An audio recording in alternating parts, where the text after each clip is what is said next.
Wild Sheep Foundation presents Sheep Shape.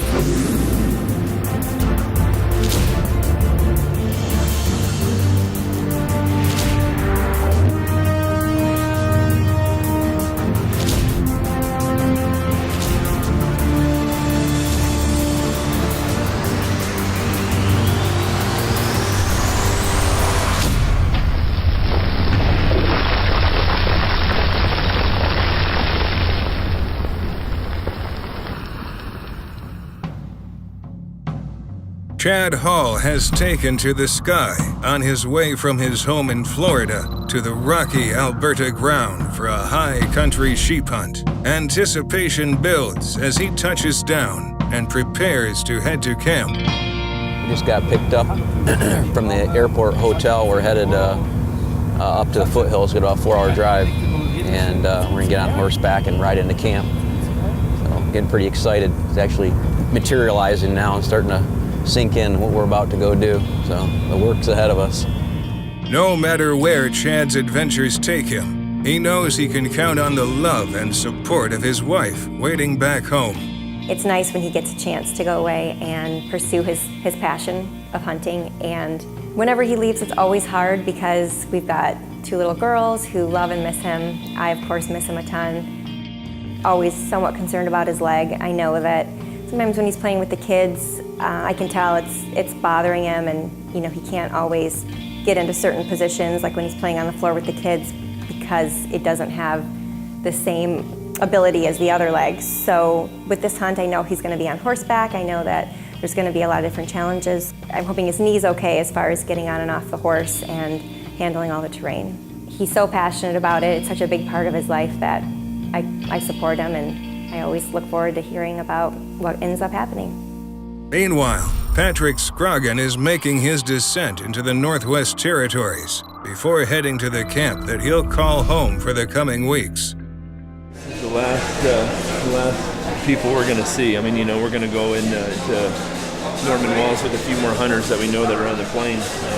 But after that, it's a mountain house and a cameraman, and the guide. So we're just gonna have a good time, and the weather seems to be pretty nice. I think this week we're supposed to get quite a bit of rain, so we're gonna be wet, but hey, that's sheep hunting. Patrick is leaving his world behind, but his oldest daughter is making sure he has a keepsake to take with him.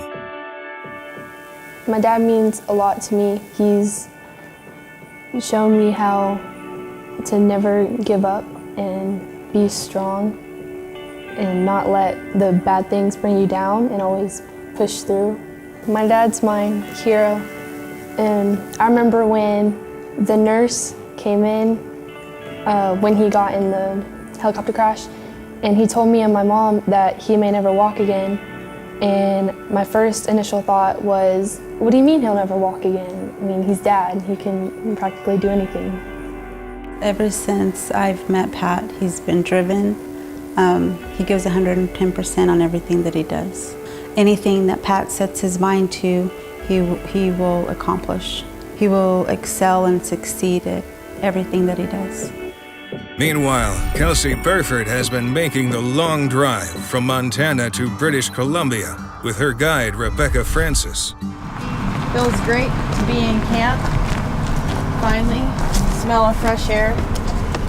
Just getting settled in our little cabin right here, getting our gear organized. Just going through everything, making sure we have what we need and not anything that's going to be excessive. So we want to pack kind of minimal, but what we really need to have. For the first time, Kelsey is preparing for a North Country hunt without her husband Johnny by her side. He's holding down the fort in Montana, while Kelsey prepares to conquer the mountain. It's been pretty awesome watching Kelsey grow as a hunter, but also as a woman and as a wife. And she's been through a lot in her life already, and so it's been really cool to watch her grow. It's been an inspiration for me, especially. So I'm really proud of her for that. Excited for her to go on this hunt. This is going to be first big mountain hunt out of the country I haven't been on. with her. And so I'm a little bit nervous about that, but I know she's got it. She's spent plenty of time in the mountains, and so I'm confident that she's able to handle it. I have no doubt at all that she can do that, but a little jealous that I don't get to go along, really. I know it'll be a great experience for her, and I'm confident that she'll be able to get it done. So looking forward to it and can't wait to watch the story unfold. Recently, Rick was advised not to go on his trip to Alaska, but was given the option to push forward. With days before his departure, cancerous pain set in. Back at my oncologist, and supposed to be leaving in a few days, literally 3 days out. Been, here it is, third year of battle, and just having that lower pain, pretty much right where my stents are. I know exactly what it is. I've been battling cold sweats, fever, and just got that stitch and that pain right there in my gut. Not gonna let it keep me from going, and hopefully Doc will be able to say, hey, you need to take this or take a shot or whatever, but it's just one of those things. I don't need this right now going into this part of the hunt. A lot of prayer. Rick only has a few days to recover for his trip. Moments like these remind him his body is in control. The only thing he can do is wait.